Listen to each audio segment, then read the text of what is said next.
July 2019. In this newsletter, I repeated the sixth item on my summary of the Old Testament message that I gave you in the April 2017 issue. 6. Because the sons of Israel failed to adhere to the requirements of both the first and second Mosaic covenants, the prophets Jeremiah and Ezekiel promised them God would offer a new covenant to the individual members of corporate Israel. He did that through the ministry of John the Baptist.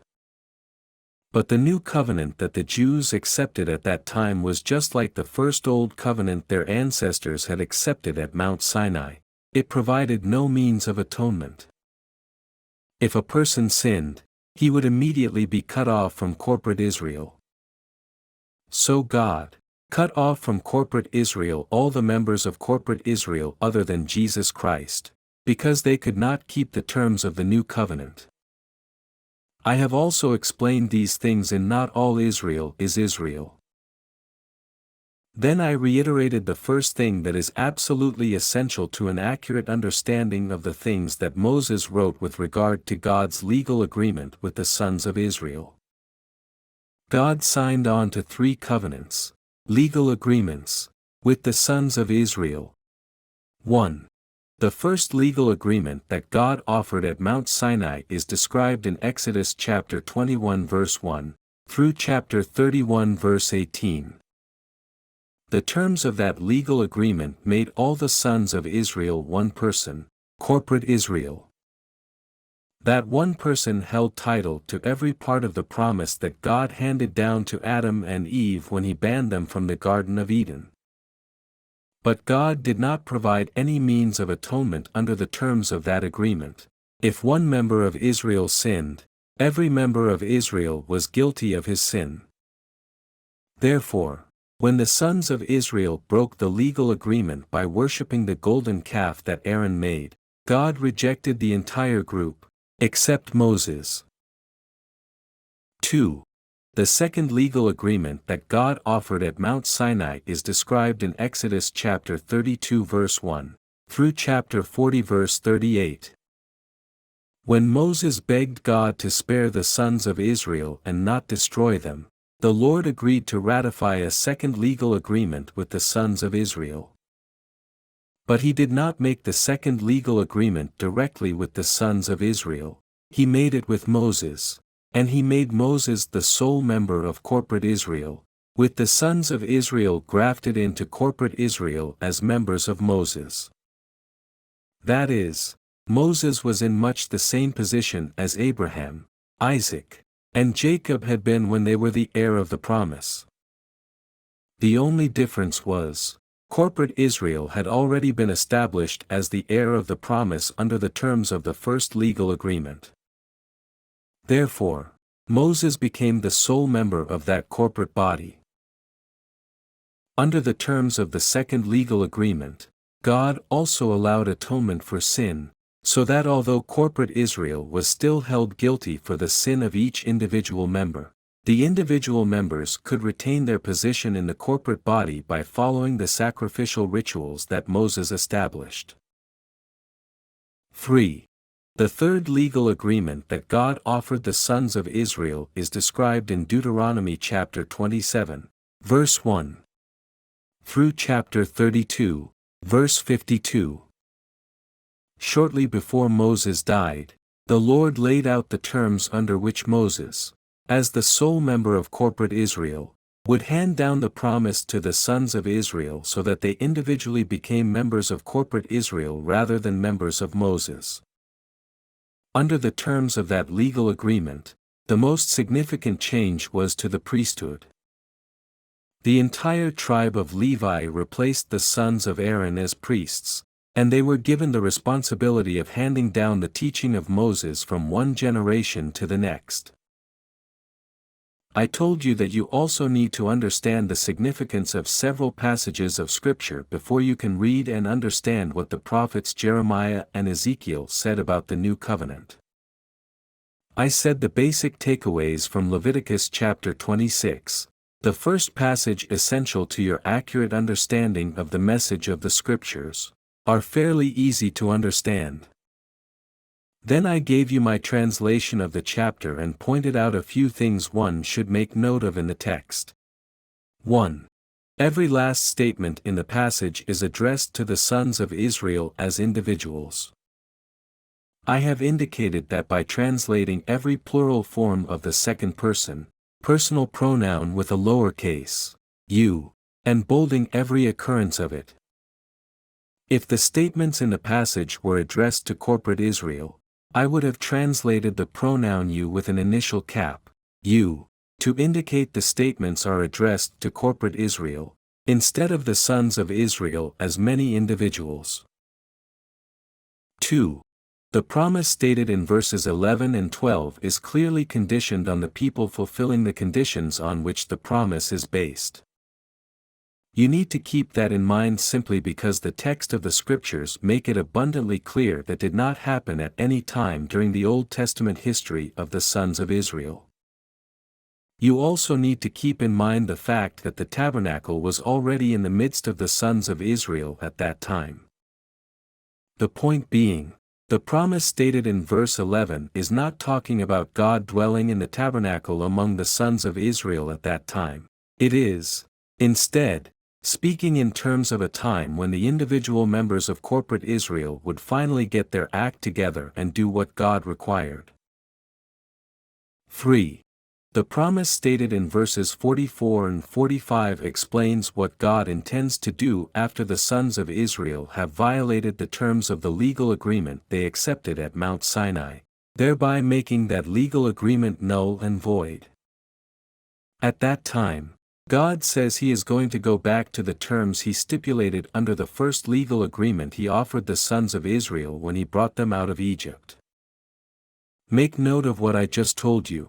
It is extremely important. That is because God did not offer any provision for atonement under the terms stipulated in the first legal agreement. Then I emphasized the two promises God made the sons of Israel through Moses in Leviticus chapter 26. Leviticus chapter 26, verses 11 and 12, my interim translation. Then I will put my residence in your midst and my soul will not detest you. And I will move about in your midst, and I will be your God, and you will be my people. Leviticus chapter 26 verses 44 and 45, my interim translation. But by all means even after this, when they are in the land of their enemies, I will not reject them, and I will not detest them so as to finish them off, so as to make my legal agreement with them null and void, because I am His Majesty their God. But I will remember for them the legal agreement with the first ones, those that I brought out of the land of Egypt, in the sight of the Gentiles to become their God. I am His Majesty. Then I pointed out the fact that the first of those two promises is conditioned on the individual members of Moses, the only member of corporate Israel at the time, adhering to all of the terms stipulated in the legal agreement. The second promise is completely unconditional. God is going to do it no matter what. After I explained those things, I told you that you need to know what God said to the sons of Israel when the time came for Moses to hand down the promise before he died. I reminded you he did that by means of the blessing recorded in Deuteronomy chapter 33, and I gave you my interim translation of what Moses said. I told you that if you understand the significance of that blessing, you should be able to see the bigger picture within which it occurs. That is, God made Moses the heir of the promise, the sole member of corporate Israel, after He cut off all the other members of corporate Israel after they sinned at Mount Sinai. Then He grafted them back in by making them members of Moses' house. Since the promise would be lost if Moses did not hand it down to the next heir of the promise before he died, Moses did exactly what was required. He blessed corporate Israel and made him the heir of the promise. I then explained how, in Deuteronomy chapter 27, verse 1, through chapter 31, verse 30, All the sons of Israel became members of corporate Israel instead of just members of Moses' house. I told you the takeaways from Deuteronomy chapter 27 are just as easy to understand as those from Leviticus chapter 26, provided you are willing to accept them. 1. The majority of the occurrences of the second-person personal pronoun in that passage are singular, you, rather than plural, you. When Moses uses the plural form, he is always addressing the people as individuals. When he uses the singular form, he is addressing them as a single individual, corporate Israel. 2. The point of the passage, which is to emphasize the responsibility of the individual as it pertains to the corporate body, is clearly stated in verse 26. Deuteronomy chapter 27, verse 26, my interim translation. Whoever does not confirm the words of this teaching by acting in accordance with them is irrevocably cursed. And all the people must say, without doubt. 3. The essence of the passage is summed up in verses 9 and 10, where Moses and the Levites tell the sons of Israel the obligation they have taken on by becoming members of corporate Israel. I told you the emphasis on the obligation of the corporate body of all Israel continues on in the next chapter, Deuteronomy chapter 28. So with very few exceptions, the second-person personal pronouns are all singular, to indicate that the obligation for adherence to the terms of the legal agreement falls on the corporate body.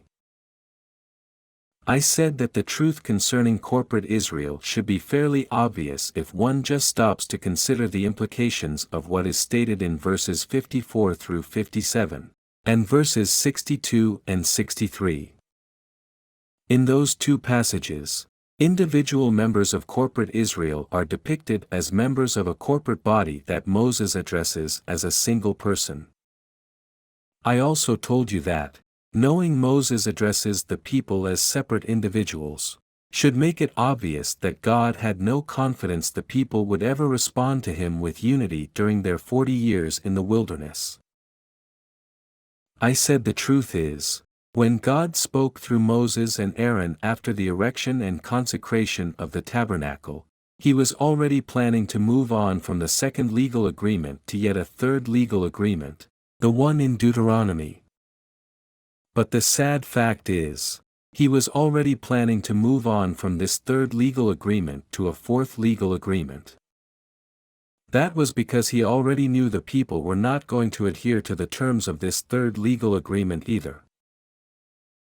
I told you the essence of the legal agreement the sons of Israel accepted that day is laid out in Deuteronomy chapters 27 and 28, and then I showed you Deuteronomy chapter 29, verses 14 and 15, which indicates the legal agreement would continue on from one generation to the next, so as to include all the descendants of those who accepted the legal agreement the Lord offered at that time.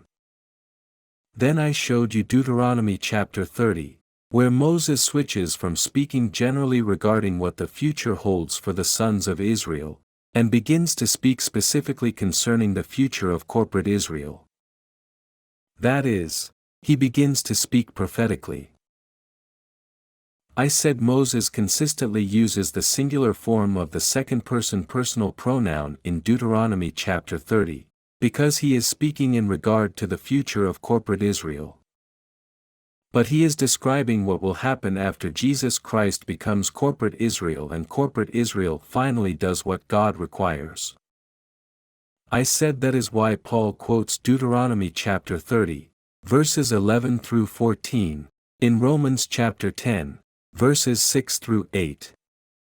Then I told you Moses goes on in Deuteronomy chapter 31, to describe the parabolic pantomime God orchestrated in which Moses, as the heir of the promise, had to die so that those he had previously blessed could parabolically inherit what was promised. I next showed you how God changed the terms of the Old Covenant each time he offered the sons of Israel a new covenant. 1. First Old Covenant creates corporate Israel. Corporate Israel is the heir of the promise. Individuals are members of corporate Israel. No atonement is provided for anyone. If one sins, all are guilty. Aaron and his sons are the priests. God will reside in the midst of his people. Agreement is null and void at God's discretion. 2. Second Old Covenant. Corporate Israel is retained. Moses is the only member of corporate Israel. Moses is the heir of the promise. Everyone else is a member of Moses' house. Atonement is provided for individuals. No atonement is provided for corporate Israel. If one sins, all are guilty. Aaron and his sons are the priests.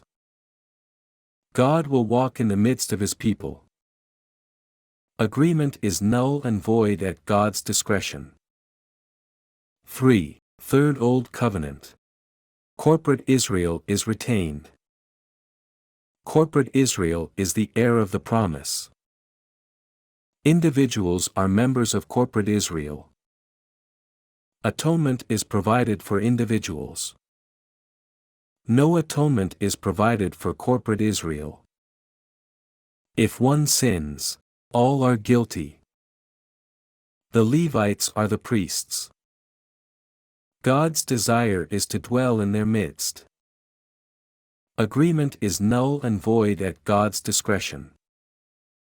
I told you those are the basic differences between the three covenants God made with the sons of Israel, but I also told you that if you intend to gain insight into God's reason for ratifying those three legal agreements with the sons of Israel, you would do well to look at what he retained in each one, rather than focusing on the differences. I pointed out the following facts. 1. God continued to retain corporate Israel after he used the first legal agreement to create that corporation and make it the heir of the promise. 2. God never provided any means of atonement for corporate Israel. 3.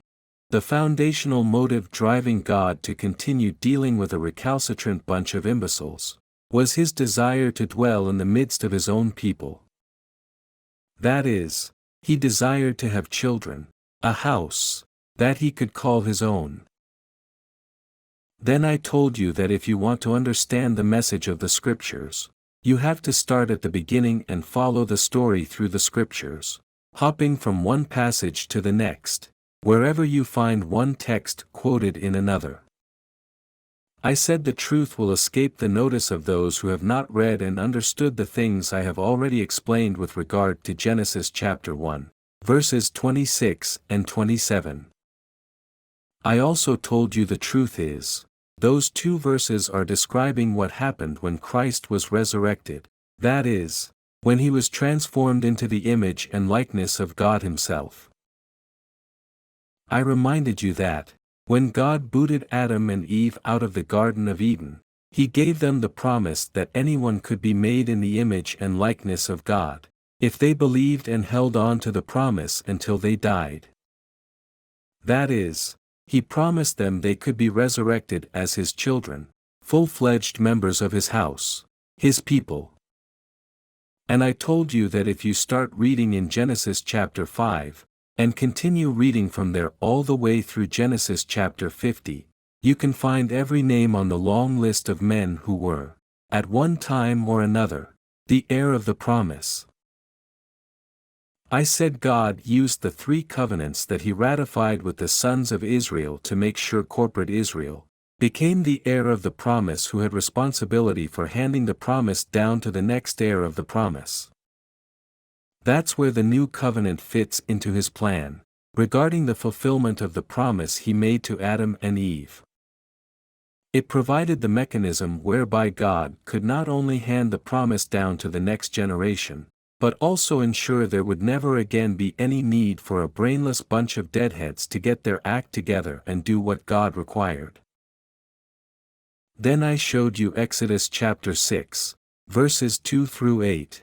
where God declares He intends to take the sons of Israel to be His people.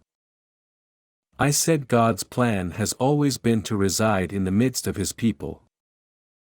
And I showed you that is the point He made in Exodus chapter 25, verses 8 and 9, and Exodus chapter 29, verse 45, when He told Moses to build a tabernacle just like the one he saw on Mount Sinai. But I also pointed out Exodus chapter 33, verses 1 through 3, where He changed His plans a bit after the sons of Israel sinned. I told you the change in God's plans is clearly reflected in Leviticus chapter 26, verses 11 and 12, since the promise in that passage is clearly contingent on every individual son of Israel doing what is required under the terms of the second legal agreement before God would be obligated to fulfill the promise. Since some folks prefer to believe otherwise, I merely point out again the fact that the tabernacle was already in the midst of the sons of Israel at that time, so the text has got to be speaking of a time yet to come. The truth is, that time has already come and gone, but in the wisdom of God, it continues on for the fortunate few who have experienced the phenomenal effects of the new birth that God promised through Jeremiah and Ezekiel. Those two prophets make it clear that you can't come to God, asking for forgiveness, and just work it up. By that I mean the new birth is not attained by intellectually accepting the truth of the gospel, whatever that means.